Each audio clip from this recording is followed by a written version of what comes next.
Hola, el día de hoy les vamos a hablar sobre adecuaciones curriculares. Mi equipo está conformado por Jonathan Monsalve, María Alejandra Castro, Laura Meneses y mi persona, Milena Mejía. Bueno, ¿qué son las adecuaciones curriculares o también llamadas adaptaciones curriculares? Son herramientas usadas en educación para ayudar a los alumnos con necesidades educativas especiales. Esto consiste en modificar aspectos del método de enseñanza para que los objetivos sean adecuados para todos los estudiantes. Actualmente, uno de los principales problemas que hay en el sistema educativo es el modelo estandarizado para todos los estudiantes, donde no se tienen en cuenta las diferencias individuales de ellos. Las adaptaciones curriculares son el medio o la opción por la cual se corregiría este fallo en el sistema educativo. Esta estrategia es aplicable no solo a los estudiantes que tienen bajo rendimiento académico, sino también a todos los estudiantes con necesidades concretas, como discapacidad o también habilidades mentales extraordinarias. Estas adaptaciones son para todos. Existen diferentes formatos de adaptaciones curriculares. Por un lado están los pequeños cambios que hacen los maestros en sus enseñanzas diarias. Y por otro lado encontramos las destacadas modificaciones que cambian significativamente el plan de estudios. Hay principalmente tres tipos de adaptaciones: de acceso al currículo, individuales y para el alumnado con altas capacidades. Bueno, el primer tipo de adecuación son las adecuaciones curriculares de acceso al currículo. Esto consiste en modificar ciertos aspectos del método de enseñanza, de forma que los alumnos con alguna discapacidad física o cognitiva puedan estudiar el currículo educativo normal, sin tener dificultades con esto. Se utiliza para hacer más accesible la enseñanza a determinadas minorías, como aquellos que presentan algún tipo de deficiencia sensorial o motora. A su vez, pueden dividirse en adaptaciones de acceso físico y de acceso a la comunicación. Hola compañeros, buen día para todos. Yo les voy a hablar sobre las adaptaciones del acceso físico. Esas adaptaciones son todas las modificaciones que se deben realizar a una estructura de un centro educativo con el fin de permitir la accesibilidad de las personas con necesidades especiales, las cuales hacen parte de las limitaciones biomecánicas. Esto incluye la discapacidad física o motora, que es la disminución o la eliminación de las capacidades motrices, ya sea por una afección de una extremidad o por la función habitual de una parte del cuerpo. Estas pueden ser adquiridas como pueden ser producto de un accidente o de nacimiento, como las malformaciones congénitas. También está la discapacidad sensorial, que son las limitaciones auditivas o visuales. La discapacidad visceral, que es la afección de uno o varios órganos, ya sea el pulmón, el corazón, los riñones, y la discapacidad múltiple, que es tener varias de las que mencioné anteriormente. Para eso se utilizan las rampas, los ascensores para las personas en silla de ruedas, un inmobiliario adaptado para la inclusión del personal de apoyo dentro de las aulas, que son los que ayudan a los alumnos con problemas motores. Es necesario contar con baños especiales, con escritorios adaptados, con lugares de estacionamiento, las guías desmarcadas en los pisos, entre otros elementos que son indispensables para que las personas tengan accesibilidad a los centros educativos. Las adaptaciones de acceso a la comunicación. Estas son todas las adecuaciones relacionadas con distintos materiales de enseñanza que son modificados para adaptarse a un grupo determinado de alumnos, como son los libros escritos en braille para personas invidentes, la grabación de audios, de materiales escolares para aquellos que tienen trastornos del aprendizaje, como es el caso de la dislexia. Es importante implementar el lenguaje de señas para profesores y alumnos, las subtitulaciones, los códigos de los dibujos, entre otros. Las adecuaciones curriculares individuales. Se trata de una serie de cambios de carácter abierto, flexible, adaptable a las necesidades o características de la comunidad educativa. Se trata de tener en cuenta las limitaciones metodológicas considerando las características y necesidades de todos los estudiantes. Lo principal característica es el tipo de adaptación curricular, que debe realizarse de manera individual con cada alumno de acuerdo a sus necesidades educativas especiales. En función de la profundidad de los cambios realizados, se divide en adaptaciones no significativas y adaptaciones significativas. Hola, buenas tardes. Las adecuaciones no significativas son aquellas donde se realizan cambios en algunos elementos de la educación no relacionados con una modificación profunda en los contenidos a estudiar. Por ejemplo, tendría que ver con el tiempo que puede utilizar el estudiante para realizar un examen o el tipo de ejercicio que debe realizar. En algunos casos también puede ser utilizada para modificar los contenidos a estudiar por parte de los estudiantes con necesidades especiales. Estas adecuaciones deben ser utilizadas prácticamente en todos los casos, salvo en caso en que un estudiante requiera una ayuda muy concreta para adquirir los conocimientos básicos. Con esta adecuación, un estudiante puede conseguir su título escolar, ya que cumpliría con los requisitos básicos de enseñanza. Las adecuaciones significativas se caracterizan por un cambio profundo de los contenidos a estudiar por parte del estudiante.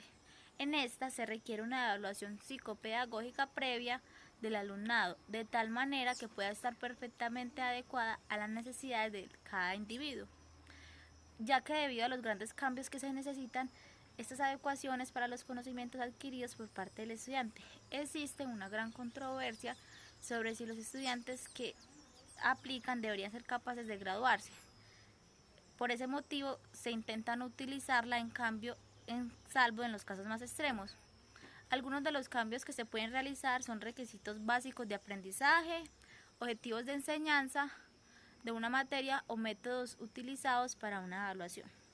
Las adecuaciones curriculares para alumnos con altas capacidades suele ser un grupo muy ignorado dentro del sector educativo, ya que estos estudiantes también necesitan una modificación en los contenidos educativos para alcanzar su máximo potencial, ya que necesitan seguir el ritmo de sus compañeros y esto les puede generar desmotivación e incluso generar en ellos bajo rendimiento e incluso en casos muy extremos depresión.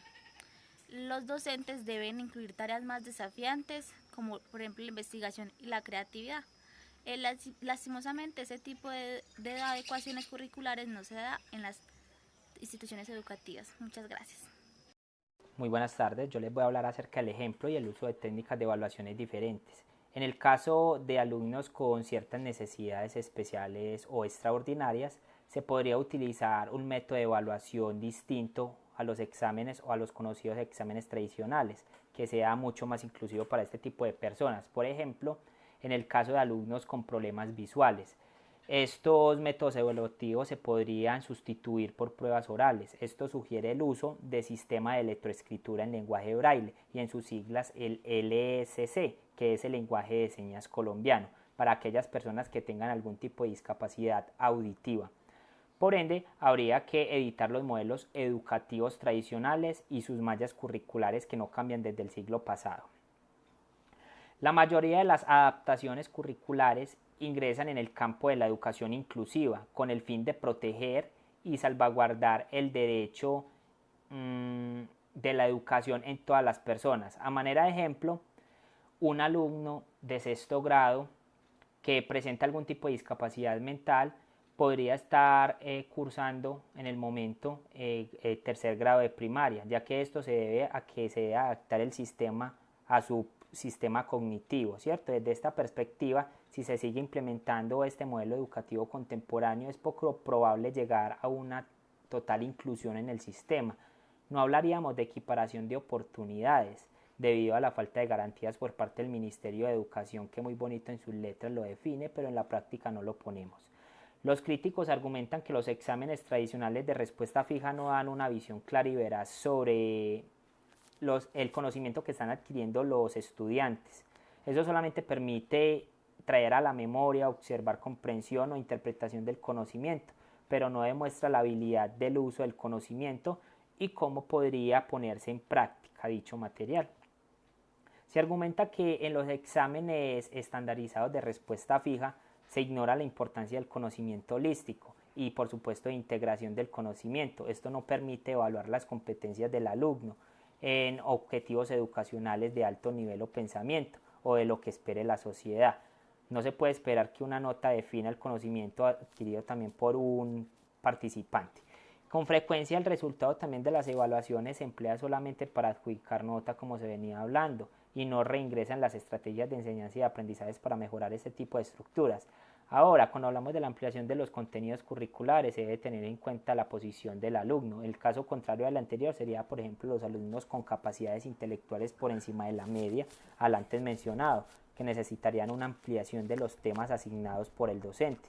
Esto podría hacerse incluyendo contenidos cocurriculares, no hablamos extracurriculares porque igual siguen su proceso de formación, lo que le daría un proceso de libertad a los estudiantes en los intereses educativos. Por ello es importante fundamentar en los estudiantes lo que es ser autodidacta. En la educación se requiere más que un docente, un facilitador, ¿cierto? Que pueda promover esas nuevas habilidades creativas en sus estudiantes. Más que un recitador memorístico, se requieren son estrategias frente a problemas más que formar en áreas específicas. Se le debe estudiar y se le debe expandir ese conocimiento a los estudiantes de los mecanismos de resolución de conflictos. Ahora, a manera de comentario sobre la educación tradicional en el país y en muchos países del mundo, como lo decía el señor Armando Cabrera, que es un docente universitario, creo que de Guatemala, de la Universidad de San Carlos, nos decía que el exceso de talleres o tareas no hacen que el alumno aprenda más, sino que odie el estudio. La tarea hay que recordar que fue diseñada por un educador italiano denominado de nombre Roberto Nevilis en el año 1905. Fue instaurada como un método represivo para castigar a aquel estudiante que incumplía las directrices asignadas dentro de la institución, es decir, que tenía una normalidad en su comportamiento. Como conclusión, es vital no dejar tareas para la casa. Muchos se preguntarán por qué, porque la labor de los educadores se mide en virtud de que los estudiantes puedan aprender más, no en realizar sus talleres. La idea es hacer las tareas inmediatamente después de la explicación. Eso hace que haya una especie de retroalimentación y un fortalecimiento en el aprendizaje que se está destinando al estudiante en ese momento. Dejar actividades es hacer que los niños pierdan su tiempo libre en el cual puedan desarrollar otras actividades. Hay un dilema muy grande y es que la dinámica de la educación se ha estancado en el país. Colombia no adopta los grandes modelos a nivel educativo como el famoso fenómeno learning, si lo han escuchado, si no lo han hecho lo pueden estudiar, es un modelo innovador creado por el modelo educativo nórdico, específicamente en Finlandia. El objetivo principal es reducir el horario escolar o la jornada a la mitad y extender el periodo de vacaciones. El famoso taller o trabajos se hacen al interior de las clases con la explicación del docente, con el fin de que sus estudiantes puedan mantener y fortalecer lazos emocionales que los impulsen a la creatividad. Algo muy diferente a lo que está sucediendo en cuarentena, docentes que ponen trabajos pero no explican. Aquí vivimos recitando y memorizando documentos que datan desde el Renacimiento hasta la modernidad. Entonces es muy triste todo este tema. Cuando hablábamos acerca de la equiparación de oportunidades, podemos ver que muchos de los estudiantes no tienen o se les presenta una dificultad cognitiva, ¿cierto? Porque solamente nos están invitando a recitar, a memorizar. Entonces, ¿qué está pasando con el verdadero objetivo de la educación? ¿Es memorizar o recitar o simplemente crear nuevas ideas, algo innovador que pueda ayudarle al estudiantado a adquirir ese conocimiento a través de la práctica? Entonces es muy triste que a nivel de equiparación de oportunidades se esté dando todo este proceso de todavía de la educación tradicional. Son elementos teóricos que quizás nos hayan ayudado en su momento, pero es hora de ir cambiando ese tipo de iniciativas. Creo que la mejor indicación que podría tomar Colombia es poder adoptar un tipo fenómeno learning. Hay que recordar que por idiosincrasia es casi imposible adaptar un modelo educativo de un país a otro, ¿cierto? Por situaciones culturales, pero puede ser un pie y un inicio para el modelo nuevo que se puede implementar en el país, con el fin de poder llevar a nivel inclusivo y llegándole a todo ese tipo de personas que padecen de algún tipo de discapacidad o como mal llamado y mejor nombrado como capacidades diferentes. Entonces esa es la invitación de que pensemos que lo que estamos haciendo en estos momentos con respecto al sistema educativo y cuál es la postura del estudiantado, si recitar o crear tipo de fundamentos totalmente nuevos o seguirnos con los mismos textos del siglo pasado. Muchas gracias.